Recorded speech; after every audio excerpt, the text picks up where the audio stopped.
Ако сте тук, вероятно сте на прага на едно от най-вълнуващите решения в живота ви, а именно първата ви татуировка. Независимо дали ще се татуирате заради важно събитие от живота ви или ви е хрумнало нещо спонтанно, има няколко важни неща, които трябва да знаете. За новите в канала, казвам се Алекс Райчев и съм професионален татуист в Tattoo Studio Ink Emperor. И в днешното видео ще разгледаме всичко, което ви е нужно да знаете преди първата си татуировка. Преди всичко, помислете добре за дизайна, който искате. Татуировката е нещо, което ще остане с вас завинаги. Затова е важно да изберете нещо, което наистина има значение за вас. Било то символ, вдъхновяваща фраза или някоя красива рисунка. Ако се чуете дали татуировката ще ви омръзне, дайте си малко време. Татуировката ще остане с вас до края на живота ви, така че е добре да не взимате прекалено спонтанни решения, особено за хора без никакви татуировки. Ако правите нещо значимо за вас, шансът да ви омръзне след време се свежда до минимум. Бъдете също така отворени към идеи. Има голяма вероятност татуировката, която сте си избрали, да претърпи промени. Чуйте мнението на професионалист, защото най-вероятно той може да предложи много по-добри идеи от това, което сте си наумили. Не се фокусирайте върху една определена визия, за да не останете разочаровани. Един от най-важните аспекти на всяка татуировка е изборът на правилния татуист. Нещо, за което трябва да следите. Преди да направите своят избор, разгледайте портфолиото на татуиста, може и да видите отзиви от негови клиенти и не се колебайте да задавате въпроси. Добрият татуист не само ще си свърши добре работата, но и ще ви отговори на всички въпроси, свързани с татуировката. Ако сте стигнали до тук и искате да направите своята първа татуировка, запишете си безплатна консултация от линка долу в описанието. И идва време за тату сесията. Ден преди татуировката се уверете, че ще можете да се набавите достатъчно сън, така че да сте добре отпочинали. След като се уверите, че ще сте се наспали добре, идва нещо много важно, което трябва да направите. Хъпнете добре преди тату сесията. Процесът на татуиране включва множество пробожени от игли, което го прави доста изтощителен за нашето тяло. По време на сесията тялото ви ще изразходи много калории. И ако не сте се подсилили предварително, има шанс кръвната ви захар да падне и това може да доведе до припадък. Освен нуждата на тялото ви от храна, е добре и да сте добре хидратирани. Примете повече течности преди да отидете на тату сесията, за да нямате нежелани реакции. Важно е също така да се облечете добре. Сложете си дрехи, с които ще ви е удобно. Сесията може да отнеме доста време, така че е добре да си носите дрехи, с които ще можете да стоите по-дълго време. Избягвайте тесни дрехи и дрехи, които не бихте желали да унищожите, защото има шанс те да бъдат нацапани с мастило или индиго по време на тату сесията. Ако спазвате тези неща, които казах до тук, тату сесията ще ви мине възможно най-леко. Планирайте си деня така, че да имате време да довършите татуировката си. Дори да си правите малка татуировка, която би отнела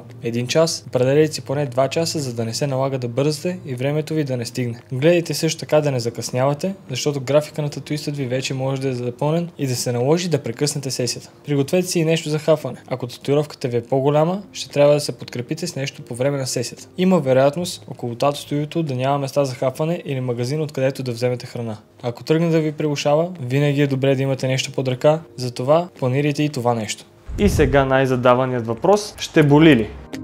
И тук от личният ми опит мога да кажа, че болката е относителна, като факторите са наистина много, като мястото, на което искате да си направите татуировката, размера, също така и колко е детайлна самата картина. Като съвет мога да дам първата ви татуировка да е на някои от по-безболезнените места, като предмишница, рамо или долната част на крака. Гледайте също така да избягвате кофеинови напитки, които допълнително ще подсилят чувствителността ви по време на сесията. Но ако се притеснявате толкова много за болката, ние от Ink Emperor можем да ви предложим обезболяващ крем, който да елиминира болката тотално. Имайте и предвид, че може да се почувствате доста отпаднали, по време на тату сесията може да вдигнете температура и дори да ви втриса. Това чувство може да продължи и следващите дни, така че си планирайте графика и за това. Ако си татуирате целия крак, а работата ви изисква да вървите доста, няма да ви е много приятно панталонът ви да се трие в прясната ви татуировка. Така че си планирайте и следващите дни спрямо вашата ситуация. Знайте и че след това трябва да пазите своята татуировка, като ще се наложи да ограничите някои действия. Това включва да спрете тренировките поне няколко дни след сесията, за да опазите татуировката си от навлизане на бактерии и образуване на инфекции. След като татуировката е готова, ще трябва да положите грижи за нея. Вашият татуист ще ви даде конкретни инструкции за последващата грижа, но общите правила включват поддържане на татуировката чиста, редовното хидратиране и избягване на пряка слънчева светлина. Пазете татуировката си от надраскване и носете свободни дрехи, които няма да причиняват дразнене. Избягвайте също така басейни и морета през първите седмици от направата на татуировката. И нещо, което не трябва да ви плаши, е заздравителният процес на татуировката. Татуировката ви ще започне да се бели, горния слой на кожата ви ще започне да пада и може да предизвиква раздразнителен сърбеж. Много е важно тук да оставим татуировката ни да се обели напълно самостоятелно, без ние да я пипаме. Това е напълно нормално. Важно е да следвате инструкциите на вашия татуист и да не се паникьосвате. След като процеса на заздравяване приключи, татуировката ви ще изгуби 30% от своята наситеност. Това е нещо напълно нормално и не трябва да ви притеснява. След като горният ви слой кожа се обели, ще се образува нов слой кожа, който се намира над пигментите ви и ги покрива.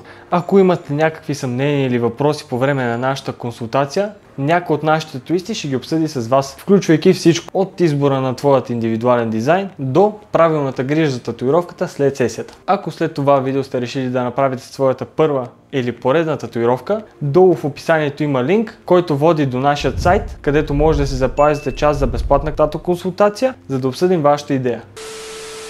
След като татуировката е готова. Не мога да свири моната.